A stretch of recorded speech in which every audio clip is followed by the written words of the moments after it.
What's up, guys? Welcome to Between the Lines, episode number 36. I am joined by Grant Mitchell. He is no longer a recurring guest. I'm going to call you a co-host now.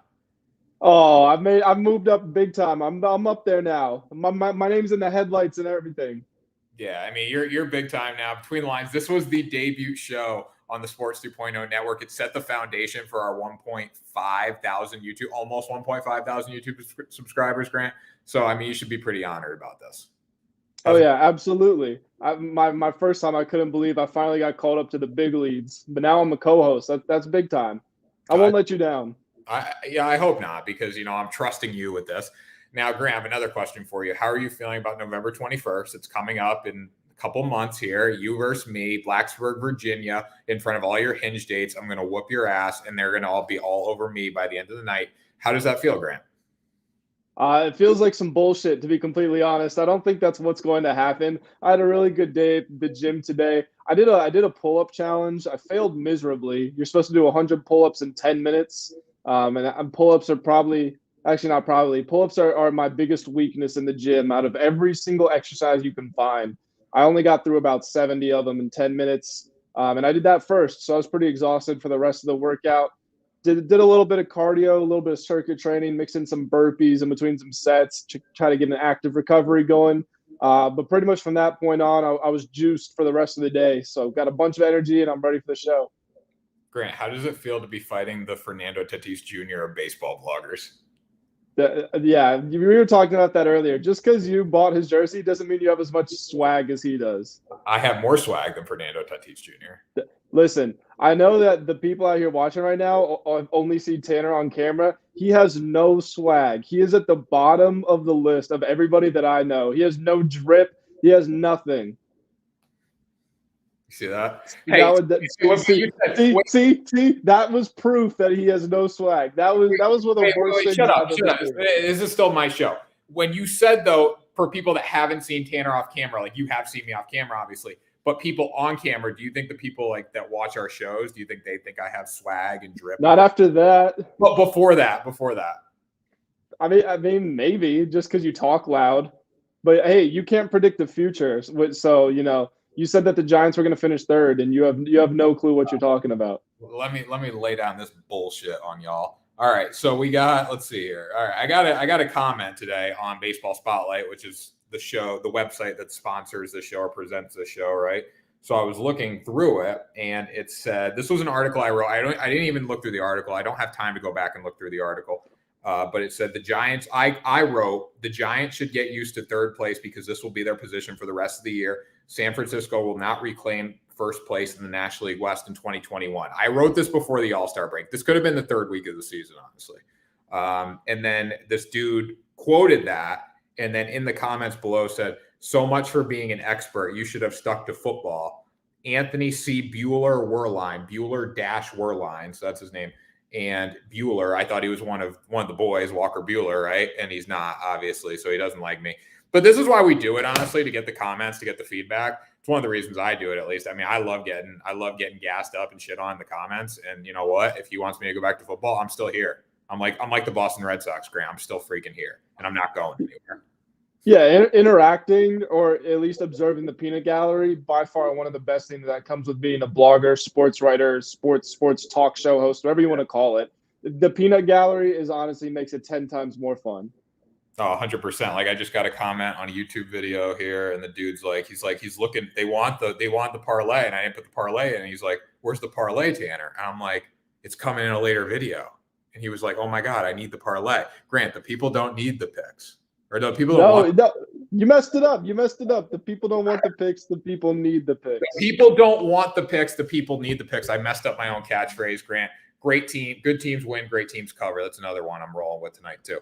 All right, let's get right into it, Grant. First of all, Caesar Sportsbook. Have you bet on Caesar Sportsbook? If you haven't yet, Sports 20 RF, risk-free bet up to $5,000. I know it's playoff baseball. This is the best time of the year because playoff baseball is on. Everyone loves football. We all love football. But playoff baseball is here. Bet on Caesar Sportsbook. Grant, I'm gonna I got a legit ad read tonight for you. All right, you ready for this, Grant? Here are some of the boosts that you can get on Caesar Sportsbook tonight. Yankees to win versus the Orioles boosted to plus 100. That's a steal. That's incredible. Max bets $50. Dodgers win versus Diamondbacks boosted to plus 100. That's a steal. Incredible. Tigers win versus Brewers boosted to plus 250. That's a steal. No, that's not a steal, but good odds. And then Braves win versus the Rockies boosted to plus 100. That's a steal. And then there's a bunch of other stuff. So make sure you get on there and go check that out. Alex Bregman to hit a home run and the Houston Astros to win boosted to plus 500. That's another good one as well. So go on Caesars, guys, best book in the industry. We're going to be talking about the American and National League wildcard races tonight because they are heating up. The first topic we're starting with is the Blue Jays are the hottest team in baseball. Now, Grant made these banners. I did not. So if there's one that says the Red Sox suck, it was not my idea. But the Blue Jays are the hottest team in baseball. Grant, why don't you start with them because you get like aroused when we talk about the Blue Jays.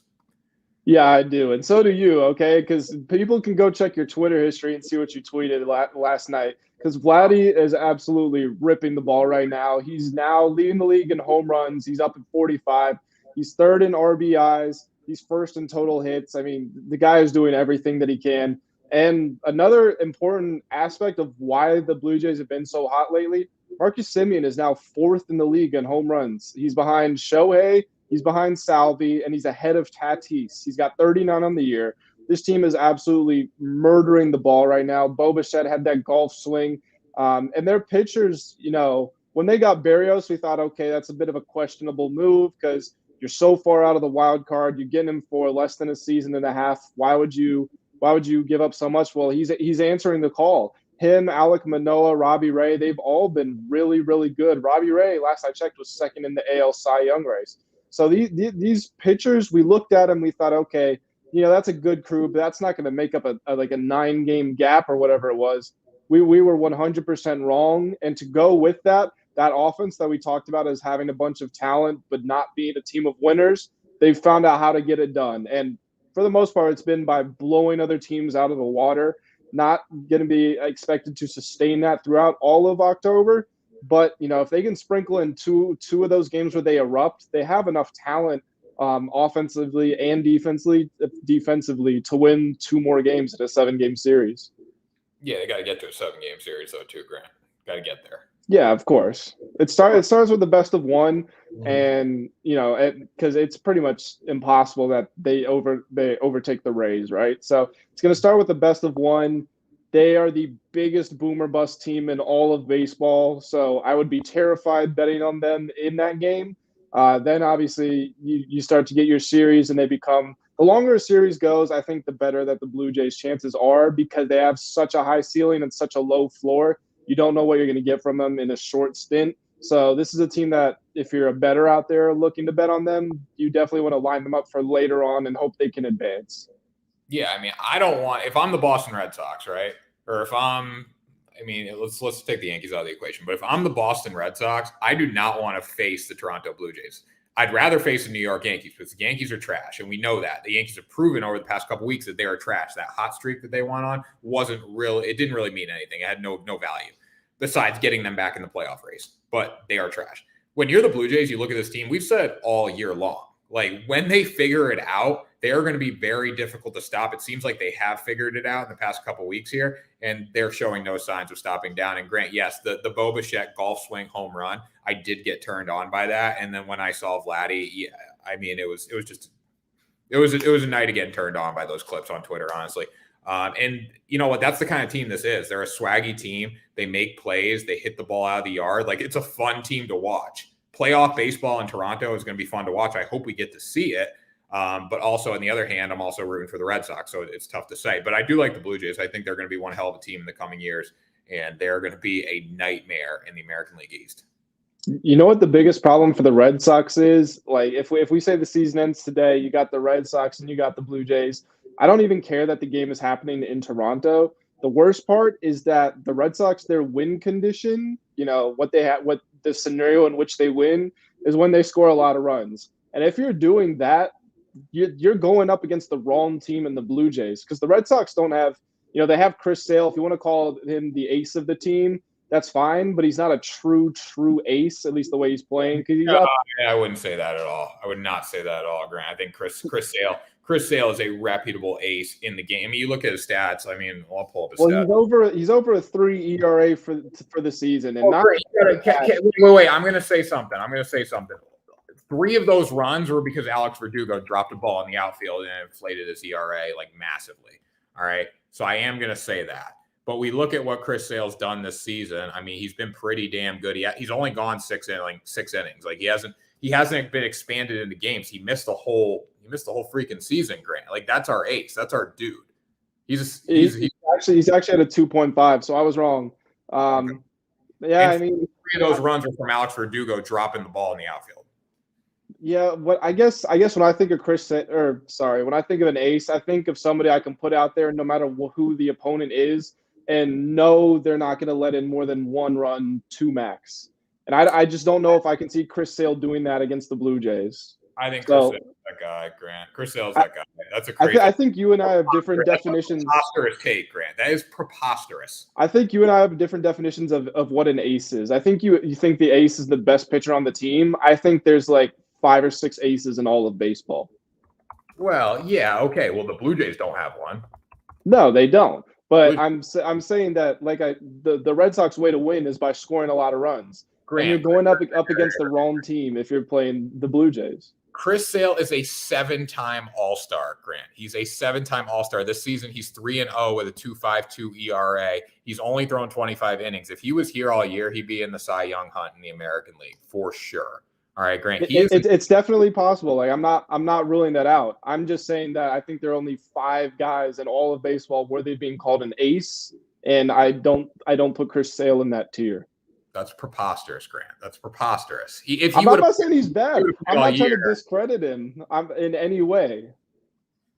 That's preposterous, and I don't like you anymore. Yankees suck, Grant. Garrett Cole's an ace, though. We'll say that. Garrett Cole's kind of an ace. I don't know. But the Yankees suck. Like, we got to get the losing streak up. Let's just talk about this for a minute. Garrett Cole might not be an ace either. Like he's on that borderline where he's very, very, very good. But he can have a day where he gives up 8 runs. We've seen it happen this season. Yeah, I mean, he was an ace before the Tiger stick, whatever the rules came in about the stickum stuff, and then what's it called? I don't even fucking remember what it's called now. It's the spider tack. Spider tack. He was an ace before then, and then he wasn't an ace for a while. Now he's kind of getting back there. We'll see what he does against the Orioles tonight. Caesar Sportsbook plus 100. Take the Orioles on the money line. But anyways, let me read off this team's losing streak. So they were really hot. Then they went to Oakland. So they took 2 games from Oakland, and then the losing streak began. They lost 2 to Oakland. They lost 2 to the Angels. They came back. They won 1 game against the Angels, beat the Orioles, had a 2-game winning streak going. Then dropped 2 straight to the Orioles, dropped 4 straight to the Blue Jays, dropped 2 of 3 to the Mets. They did beat the Twins yesterday, but they were down by 4 or 5 runs. I know that doesn't matter. They still found a way to come back. They got the Orioles tonight. I mean, they're not playing good baseball at all right now.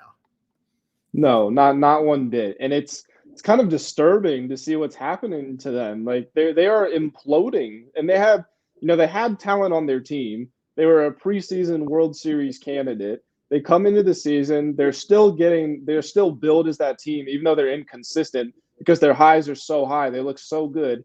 At the trade deadline, they get Joey Gallo and they get Anthony Rizzo. And I mean, Gallo, he's not an MVP, but he was one of the better home run hitters in baseball for the first half of the season, at least. And Anthony Rizzo, we know what he represents. And they come there, and I mean, Gallo's been trash ever since he got there. Rizzo, I don't want to say he's been bad because he hasn't, but he's certainly at his peaks, and then he's had his more of his standard so far. So the fact that they're losing so many games is outrageous. And they just got swept by the Blue Jays, who obviously we were just talking about, in their home stadium in a 4-game series. And I believe when the Blue Jays were at the bottom of their pitching rotation, the Yankees had Garrett Cole going for him. And they got smoked in that game too. So it's not looking good for Yankees fans, to be completely honest. This team needs to turn it around. And they've got Garrett Cole going against the Orioles tonight. Even if they win this game, if it's a close game, that is a serious problem for a team that is, allegedly supposed to make the World Series. Yeah, I mean, they were my pick to win the World Series at the beginning of the year. You can go back, and it's on the Sports 2.0 Network YouTube channel. I went all in. I'm like, the Savages, no one's going to stop the Savages. I said it. Didn't happen, obviously. They're not winning the World Series. But we look at like tonight is such a big game because they need to go out and they need to make a statement because they're still in the mix, obviously, mathematically. They're right there. They need to go out and they need to say, okay, we're playing the Orioles. We're the New York Yankees. The Orioles just gave up 22 runs on Sunday. We cannot lose this game, and we need to make a statement. I don't know, though, Grant. I feel like this is the thing about the Orioles. They're a bad baseball team. We know that. But some nights they do show up and play well, and they often do it against really good teams. Yeah, and they just took 2 out of 3 against the Yankees a week ago. Yeah. Every game was decided by 1 run. It was 4-3, 4-3, 8-7. But, I mean, that's what I'm talking about. You know, even if the Yankees had won 2 out of 3, obviously, like I said, they lost 2 out of 3. But even if you win 2 out of 3 and those 2 games are by 1 run, that's unacceptable. You cannot be beating the worst team in baseball by 1 run. Yeah, you can't at all. And the thing I want to talk about, too, as well, with Yankee fans at least, Yankee fans are really good at talking trash. We had this on the show. Like, they're good at talking trash from the bottom of the division or the middle of the division, whatever. Like, the Yankees aren't in the playoffs right now, and I think Yankees fans felt comfortable about this. We got a comment in here. Let's see. Is it a Yankee fan? What's happening, guys? I missed your Gloria. What up, Gloria? Gloria, we love you. What's happening, guys? I've missed your live shows, watching all the replays. We appreciate it, Gloria. Hey, we've been winning. We've been winning in the morning on Parlay Power Hour a lot. So make sure you check that out, Gloria. Shout out to you. We appreciate it. Hope Chicago's well. Anyways, Yankees fans are trash. I thought that was going to be a Yankee fan commenting. They talk like they think they're there, like they think they've won something. The Yankees haven't done anything. The Yankees are in just as bad a shape as the Boston Red Sox. And honestly, I'd rather be the Boston Red Sox with the way the schedule is. The Yankees have a brutal end of the season where the Red Sox they can coast a little bit, but the Yankees got to they face the Rays and the Blue Jays to end the season. Yep. We ain't gonna win those games. And those games are gonna be critical. Like that Blue Jay series is probably gonna decide the division. Or not decide one of the wild card spots. Yeah, if you're the Red Sox, then it would help to beat the Blue Jays, but you're the Blue Jays' biggest fan if you're a Red Sox fan right now, because they can hit a higher ceiling than what the Yankees can. So you just got to hope that the Blue Jays keep winning. Pretty much, you got to hope that the Blue Jays lock up that top wild card spot. I mean, obviously, a perfect scenario is you get it, but you just want the Blue Jays to say, yeah, this is definitely ours. Have them send the Yankees down for you, and then you can kind of comfortably slide into the wild cards, the second team. Yeah, definitely. Now, the Red Sox suck less than the Yankees. That's the truth. Here's the thing, though, about this, and all these kind of topics go together, but when we look at the American League wild card, everyone controls their own destiny. I mean, even the Mariners are kind of in the mix when you really think about it. Right? They're 2 games back, and they just beat the Red Sox yesterday. They got another 2 against Boston over the next 2 days. So, they're in it. Like, every team here controls their own destiny. If you go out and you win, you're going to get in the wild card. That's what Alex Cora needs to say to his team. That's what Aaron Boone needs to say to his team. Boone's not going to have a job at the end of the year, though. I'm just saying. Like, he's going to get fired at the end of the season. There's no doubt in my mind, especially if he doesn't make the playoffs with the Yankees fire sailing their whole minor league system to get Anthony Rizzo, what's his name? Joey Gallo. Gallo, Andrew Heaney. Like, Andrew Heaney sucks, but fire sale their whole minor league system to not even make the playoffs. Aaron Boone's going to get fired. That's just the way it works there. And then Cashman's on the chopping block in a year from now. So we look at this, like, these teams need to make the playoffs. And even when I look at Boone too, like, if he doesn't make a serious run in the playoffs, he's screwed. Because this team, realistically, they should be better than they are. I know they've had some injuries with the pitching, but you know what? The Red Sox, I'm proud of this team, man. They've had how many COVID? They had 11 guys on the COVID list the other day, and they're still battling against the Chicago White Sox this weekend. That's pretty impressive to me. The Yankees don't have that fight. The Yankees might have that fight, but they have higher highs than I think the Red Sox do, or at least they're capable of reminding you that. I feel like with the Red Sox, as much as they have been battling, like you say, you know, they battled and they lost 2 out of 3 against the White Sox. They battled and split 2-2 with the Rays. You know, at some point you got to stop being the Grant, though. That split was massive. It might have been massive morally, but it's not massive mathematically. Oh, that's the thing. No, that's the thing. Because when you get to the playoffs, you're not going to be able to split or get close with good teams, beat the bad teams, and keep going. You got to start knocking off these good teams. And I get everything you're saying with COVID. I get what you were saying, you know, a month or 2 ago with injuries. Chris Sale wasn't there. He comes back. He's on the COVID list. I get that the team has to get whole again. but it's like what we were talking about with the Dodgers a couple months ago. At some point, all that talk is cheap. At some point, it's got to happen. And you're starting to run out of time if you're the Red Sox. And they do have the time to do it, to get right before the playoffs, but that deadline's not moving. In the next month or so, your team's got to get together and start beating the good teams. Yeah, I mean, I agree with that. I agree. I think the White Sox series sucked. They should have won. They need to win those games. But morally, you can sit there and say, okay, we're going to be okay because we got these dog water teams coming up. We lose to the Mariners. Like, that's unacceptable. I will say, Grant, though, the split, I have a problem with that. The split against the Rays was massive. Like, that, after going down 0-2 and then coming back and finding a way to split. And realistically, though, it should have been 3 or 4 because we blew the 7-1 lead as well. So, I mean, whatever. But the 2-2, that was big for us. So I'm gonna get you there. That was fucking massive. I mean, fuck the F-bomb. That was. I'm very much a forward-thinking person, pretty much no matter what it is in life. But if you take a 2-2 split into the playoffs, that means now you're in a best of 3. That means now you're in a best of 3, Grant, and the winner moves out the playoffs. Grant, we're talking. Well, I just told you.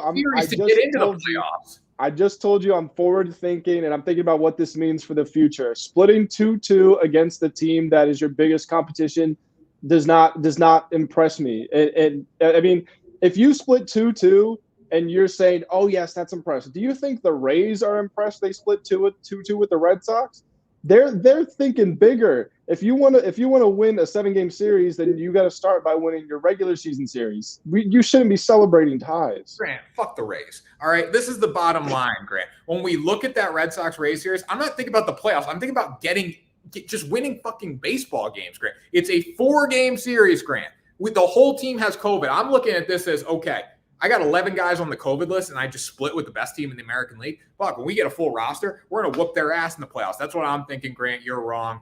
But I appreciate your input there. They're not thinking about the playoffs because we're not even in the playoffs. We need to win games. You just need to win baseball games. That's it. So if you split 2-2 with the Rays, you split 2-2 with the Rays. That's fine. That's big for us because it's better than going down and losing 3 or 4 to the Rays.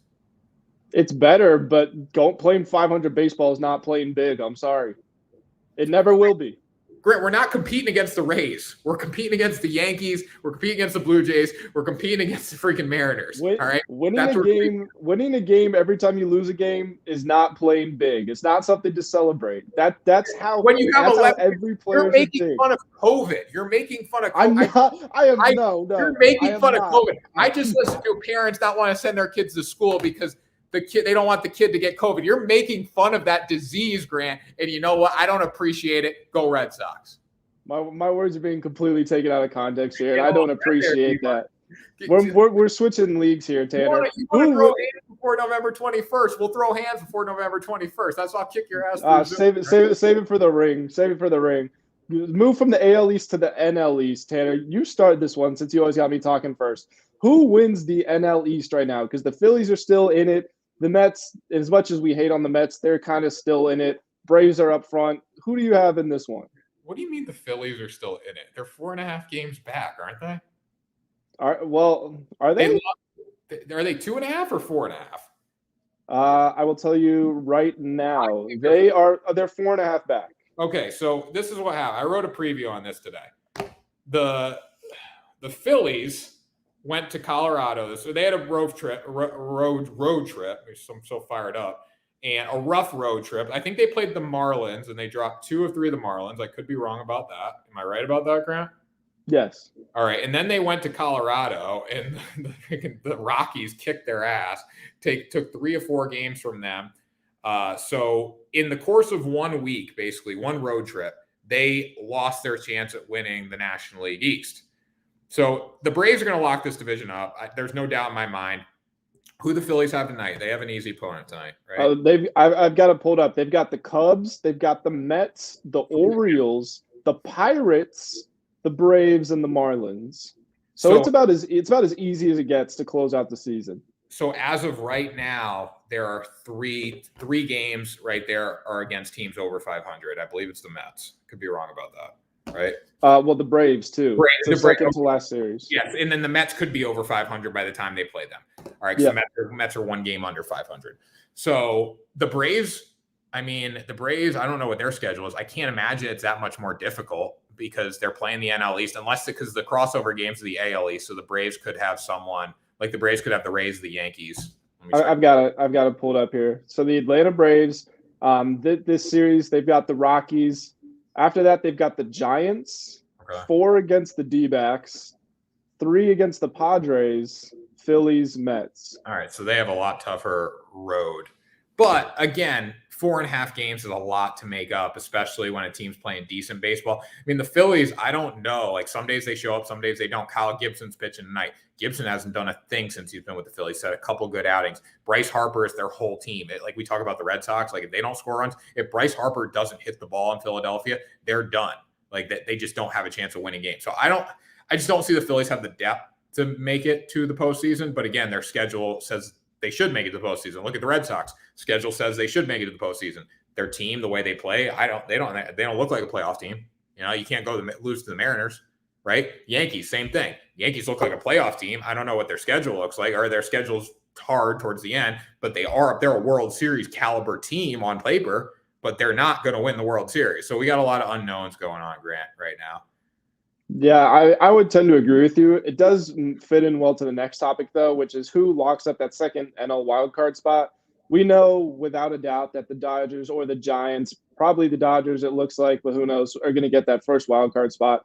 Phillies, though, they're 4.5 out of their division lead, but they're 2.5 out of the wild card. You've got the Reds, the Padres, and the Cardinals, to everybody's surprise, are the 3 main competitors for that wild card spot. I don't know about you. I kind of like the Phillies. I mean, I kind of was prisoner in the moment when they had that hot streak about a month, I think, after the trade deadline. If I had to pick right now, I'm taking the Reds to get that final wild card spot. Yeah, if it ended today, the Reds would go to LA. There's only one wild card spot. We shouldn't even there's not 2 wild card spots in the National League. There never has been. There's only one wild card spot, and the Reds are probably going to take it. Honestly, like I still have a little slight belief in the Padres. I don't want to say I do too. I do too. Like they can beat the Dodgers and they can beat the Giants. They've proven it. They got Fernando Tatis Jr. They don't know how to pitch right now. That's hard for them. But still, they can win. Like they can get in. I don't think we should write them off by any means. Yeah, the thing about the Padres is they might not. You know, a regular season sort of determines who the better team is just by longevity because, you know, it's like with anything. The greater the sample size, the more accurate the result is. But the Padres, even if they're a worse team, when we're judging by record, they're more competitive of a team, in my opinion. Like I mean, I know they're going to end up playing a best of 1, right? But if you've got a 7-game series lined up with the Dodgers and you say – which team is more likely to win a 7-game series, the Reds or the Padres? You're going to pick the Padres. Yeah, 100%. I mean, the Padres can do damage. They've done, like, you look at the Dodgers-Padres games, not as of late. I mean, the Dodgers swept them this week, but, like, you look at these games earlier in the year, they were very exciting games. And you know what? You stick the Padres in the National League Central Division. If you stick them in the National League East, they're going to be a championship, like a division champion, hands down. Same thing with the Giants and the Dodgers. Like, it's unfortunate that all these teams are in the same division. Like, when you factor it all in, you know, like strength of schedule, right? Strength of schedule. Realistically, the Padres should have an automatic bid to the playoffs because they've had to play the Giants and the Dodgers a combined 38 times this year by the end of the season. All right. So like who have the Cincinnati Reds played a combined 38 times? Like, who have the Cardinals played a combined 38 times? Who have any teams in the NL East played a combined 38 times? Like, that's why the Padres are still a good baseball team. Everyone's like they're falling apart. They're still good. Well, how the hell? I'm sorry. How the hell are the St. Louis Cardinals a half game out? And is Waino the best player in baseball? Like, how are they possibly? When we saw a few days ago that they were a game behind, it was like, what the hell? This can't be right because they were 20 games behind. Like just last week, I swear. What did Waino do? I want to pull up Waino's stats last night. He was sensational, I think, right? He's been sensational for the past couple months. He's been incredible. It was the battle of freaking geriatric pitchers last night between him and Rich Hill. 6 innings, 4 hits, 3 walks, 4 strikeouts, 2, 3. Yeah, I mean, honestly, Waino should win the National League Cy Young Award. That's what I think. There should be an over 40 division. Dude, for the month of August, he had a 1.4, and after 3 starts this month, he's at a 2.18 ERA. Like, that's just incredible. I don't know how the Cardinals, like you said, like how are they there? I have no clue. I blinked and I went to bed, and one day I woke up and I'm like, the Cardinals are in the wild card race. Like, this is insane. Cardinals were never supposed to be in the wild card race. It's because the Padres have fallen apart, I guess. The Reds are still there, but the Reds really haven't like taken it and said, okay, we're gonna go win this. We're not even win the wild. We're gonna go get the wild card, right? Like, they've been like fluctuating back and forth, playing like 500 baseball. They're lucky the Padres are losing, or they would not be where they are. They haven't like ripped off a big winning streak. No, they haven't. They got themselves in a good position, and then it's like you said, it seemed like they were just kind of content. Oh, the Padres aren't what they used to be. Cool, we can just hang around here. We can chill, and then maybe in the last week we'll find out if we make the playoffs or not. It doesn't look like they're giving everything they have. Like, we know we're a wild card team. We know we've got to go get it. It's like they kind of recognize what they are. Like, we're decent, but we're nothing special. And that's just let them kind of hang around 500 for the past few weeks, like you said. Yeah, they need to go expand to playoffs, because like it's going to be a damn shame. But we're not going to get the best matchups, because realistically, the Padres versus the Dodgers or the Giants.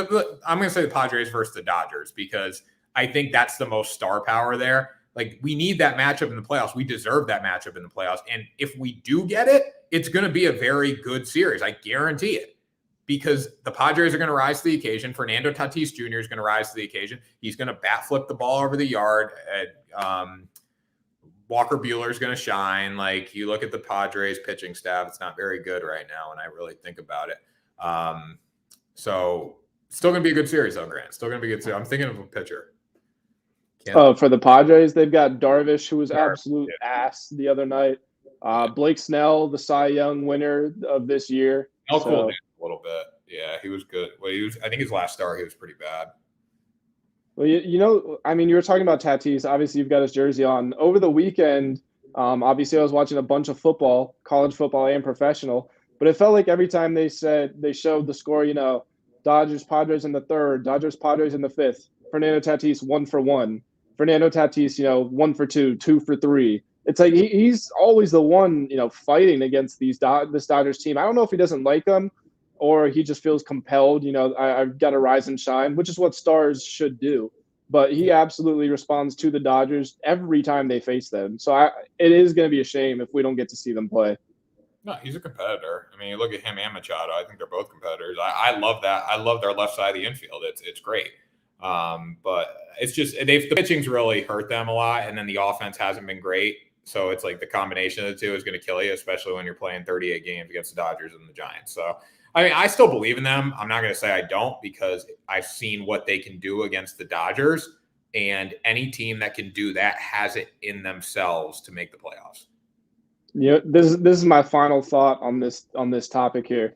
You want to know what Adam Frazier has done? One of the bigger moves at the trade deadline. He was hitting .324 in Pittsburgh, right? He is hitting .227 after 40 games with the Padres. He was supposed to, I'm not going to say take them over the edge, but he was supposed to at least guarantee that they make that wild card. And he's been awful. Like, he has been dreadful. Him and Gallo both.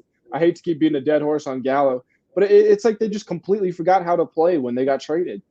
Well, realistically, at the deadline, from what I remember with the stats, the Padres were still supposed to get that wild card. Like, that was just going to solidify it.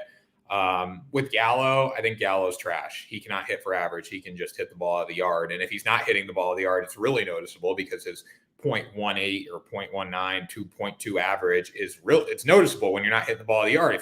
If you get up every, let's see, if you're batting 200, that's 2 hits every 10 at bats, right? So figure 1 hit every 20 at bats is a home run. 1 hit every 15 at bats is a home run. Like, you're still doing something, I guess. You're still adding production. With Adam Frazier, he was playing against National League Central, and then he went and faced the Dodgers and the Padres and good pitching, and he just fell apart. He was not ready for the star power or the bright lights of San Diego, per se. So I think Adam Frazier is still a very good baseball player, but it's probably different facing National League Central pitching day in and day out versus going and facing National League West pitching. Now, I know we're talking about a few miles an hour on average. We're talking about a little bit of a drop on a curveball or whatever, but still it's going to make a difference for you. And then that gets in your head and you're done. Yeah, I agree. It's just a shame because, like you said, they had that left side of the infield that was supposed to make them more complete, and it hasn't. And now we might not see Tatis in the playoffs. Yeah, we'll see him in the playoffs though in the next 11 years, however long he's in San Diego for, making $340 million. So we'll see. It's a decent payday for him. But you know what? It doesn't mean much out there. Well, it still means a lot. But that's why I remember when he signed that massive deal, and people were like, "Oh, why would he sign it in San Diego? It doesn't mean anything out there." Like, all right, so if you give, let's say, $340 million, Grant, what's Joe Biden's tax rate? For that bracket, I don't know. A lot of money, right? I don't pay attention to that much. So you seem like a political guy, so I figured I'd ask you. So I am a political guy. I don't want to sound politically ignorant. I just don't know how much somebody making $340 million is taxed. So figure he's going to walk away with like $180 million off that deal. He's going to lose at least $100 million on that deal, right? Out in California, especially with California taxes. So he's going to walk away with 180, but people are like, why would he do that? Like, well, he's still making 180. Like, unless you go play down in Florida, in where there's no like, or a state Texas tax. Yeah, Texas, like knowing like you're still, I mean, you're gonna be a lot richer, obviously, but still, he's still making 180. He's doing good. He signed it like 20 years old, so got to factor that in. Tanner, you want to know? Next time you're bored, trust me on this, and you want to go down the rabbit hole. Yeah. Just do virtual apartment tours, house walkthroughs of places in Texas.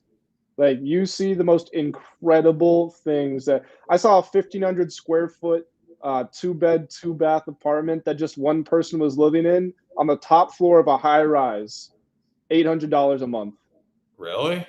It's just incredible what you can buy. Like, they're like 5,000 square foot mansions with pools and, you know, marble floors and everything for $400,000. Like, it's ridiculous. Jeez, I'm going to Florida in a year. I'm moving. I'm going to go down there. It's cheaper.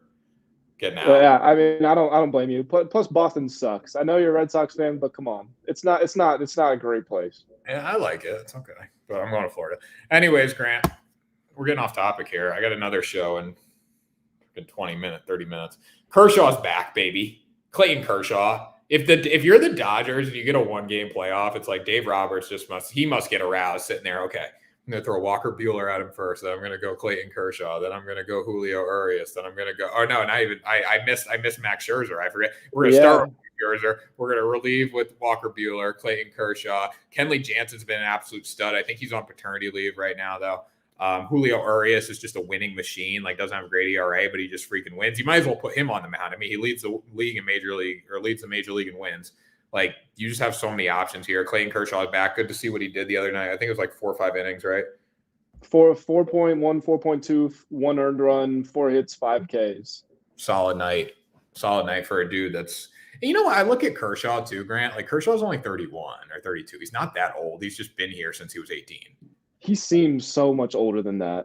Yeah, it's weird. Like, I remember back a few years ago, I'm like, this dude must be like pushing 40 years old. I look it up, he was like 30 or 29. They're like, Clayton Kershaw is almost done. Like, the last thing for him is to get a ring. And obviously he's won a bunch of Cy Young, so you can say that, but like, the last thing's to get a ring. Like, the dude's 30. He's still got a lot of good stuff left in that arm. He's the future Waino. He's on his way to being the next Waino. I don't know if the Dodgers will re-sign him, though. I think his contract ends this year, right? We looked that up last time. And yeah, we did. And I agree with you. I don't know. I think they would like to, but I think it's going to come down to numbers. And honestly, though, I think he would take a value deal with the Dodgers. He's got. I do too. Yeah, I agree. He's got young kids. Like, what else is there for him to do? Retire as a Dodger. He'll take a value deal there for sure. Now, Max Scherzer. Do they re-sign Max Scherzer? I think we need to ask that.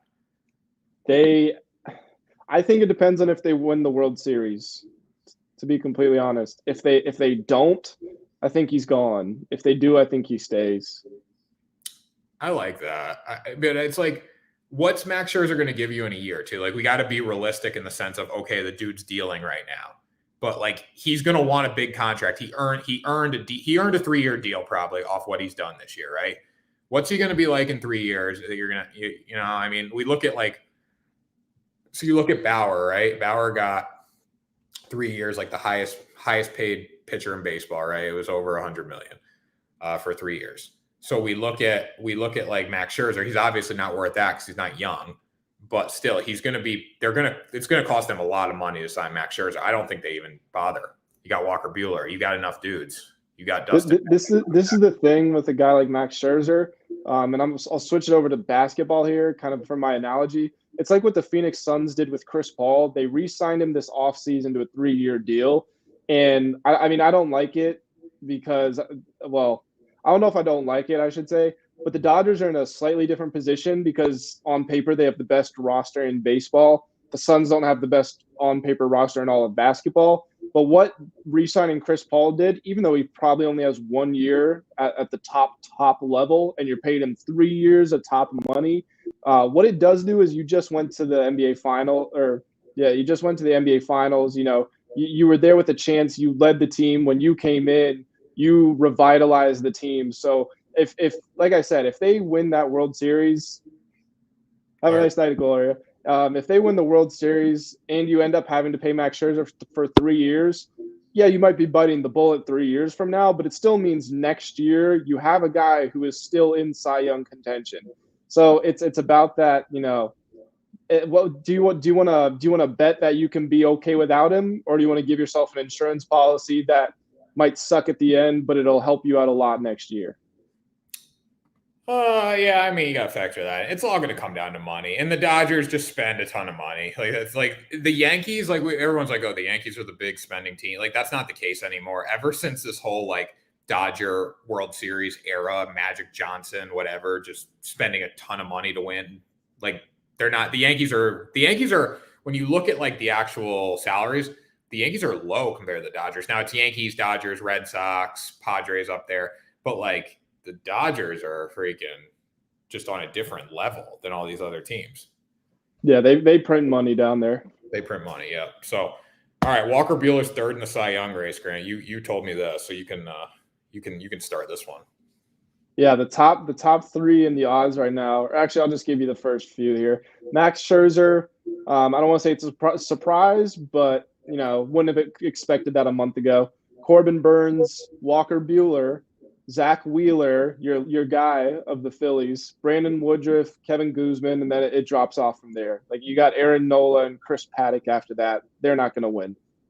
So those first six are the ones who have a good to reasonable chance of winning. You're not going to get anyone outside of that.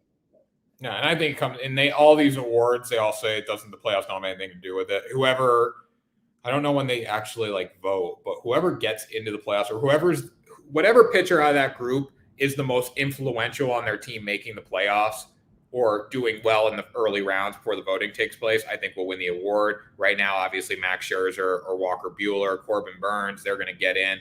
But again, I just think the star power of LA is going to sway voters a little bit towards Scherzer and Buehler. But what do you think?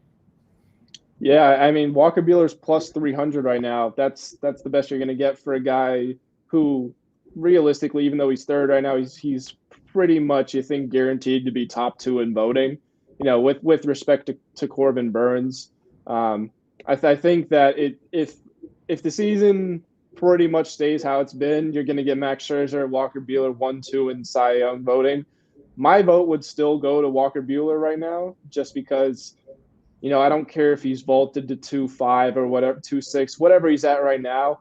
He was at a 2.0, 2.1 like the entire year. And when you think of the Dodgers, you think best pitching team in baseball, and who's the best pitcher in that rotation? It's Walker Buehler. So if you can get him for plus 300, which it's at right now, I would do that 100%. Yeah, and I think Scherzer's going to win the award, honestly, if he keeps up this domination. He just hit 3,000 strikeouts.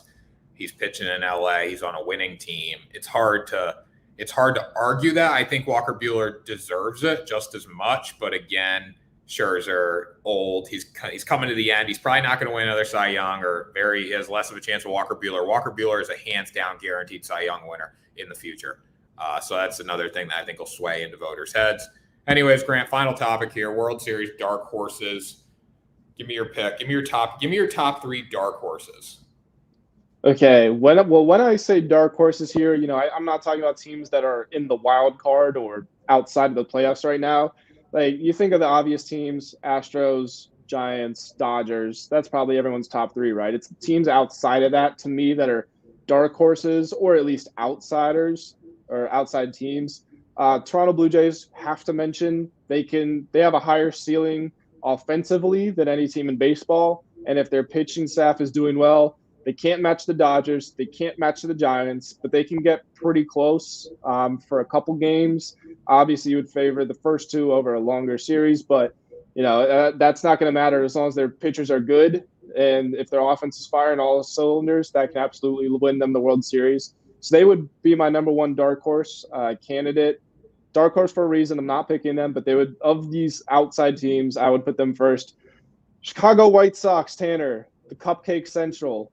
They have impressed me. I feel like when they face good teams, even though their division might be easy, I think that they have lived up to the challenge against the better teams. They've got, lethal closing combo, which, that's big time for playoff baseball. Playoff baseball is about when can you get outs when you need them and when can you get hits when you need them. The latter they might struggle with a little more, but recently when they played your Red Sox, they won one of those games because they had a huge scoring night. And that's not something that we would have associated with them in the first half of the season. So I think they're in that dark horse area. And then as far as my third team, I would put this in sort of in a different tier. I didn't know we were going top three, but if I had to pick one, just kind of by virtue of the matchups, it would have to be the Milwaukee Brewers, because they're going to get the Braves or the Phillies. Whoever wins that division, that's who they're going to get in the DS, and that means you just gotta win one series. Granted, it's going to be against the Giants or the Dodgers, but you just got to win one series, and now you're in the World Series. So they would be my third team to round out my dark horse list. I think my number one's the Milwaukee Brewers, Grant. The Brewers, really, are a legitimate dark horse threat to win the World Series. Look what they did when they beat the Giants. They swept the Giants a couple weeks ago, probably a month ago, maybe. When they did that, I was like, okay, this team can actually win. You look at the pitching rotation, like the pitching. In the playoffs, pitching wins, and the Brewers have it. And you need really good starting pitching, because the benefit of that is, okay, I'm going to stick my top three dudes in my starting rotation. I'm going to move everyone else to the pen. So the Brewers have that ability. And then you also got Josh Hader coming out of the bullpen to close games, who's an absolute stud. So we got to factor that into the equation. They don't need to score a lot of runs. They just can't give up a lot of runs. I think the Astros, just because the Astros are always good. We look at what they did last year in the ALCS. They were down 3-0, and they came back. And they made it 3-3. They lost in Game 7. But again, that's something that's only been done by the Boston Red Sox in 2004, right? So that was pretty amazing. We were literally a couple runs away from talking about history, right? And I don't think that nobody really blew that up last year. It was maybe because of a COVID year and all that, but nobody made that a big deal out of that ALCS of them coming back. So I think the Astros are always a threat. I'd say the Blue Jays. If Blue Jays get in, they're hot, that's dangerous, obviously.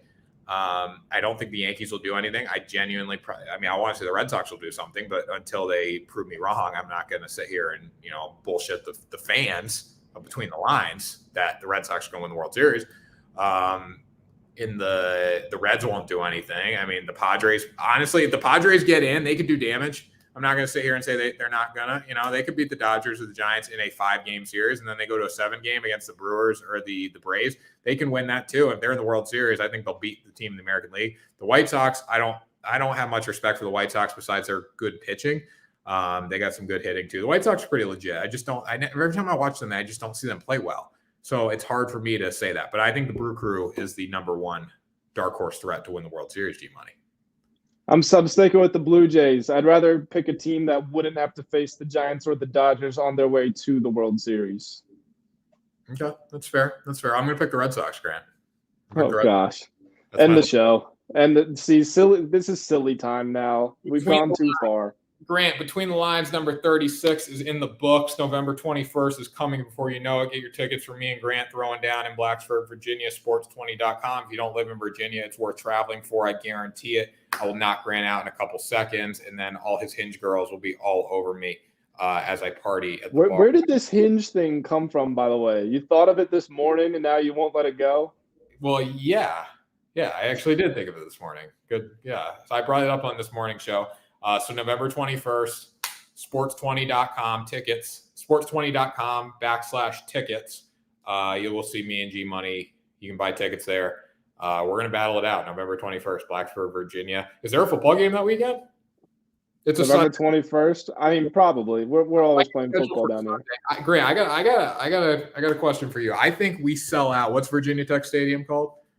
Lane Stadium. We've got 66,000 seats. I think we sell out Lane Stadium. And now we're doing it at some bar down there. I don't know the exact name, but we would sell out Lane Stadium. I think round 2, after I whoop your ass and you think, oh, I can come back and fight him again. I think the next fight in Blacksburg, we sell out Lane Stadium.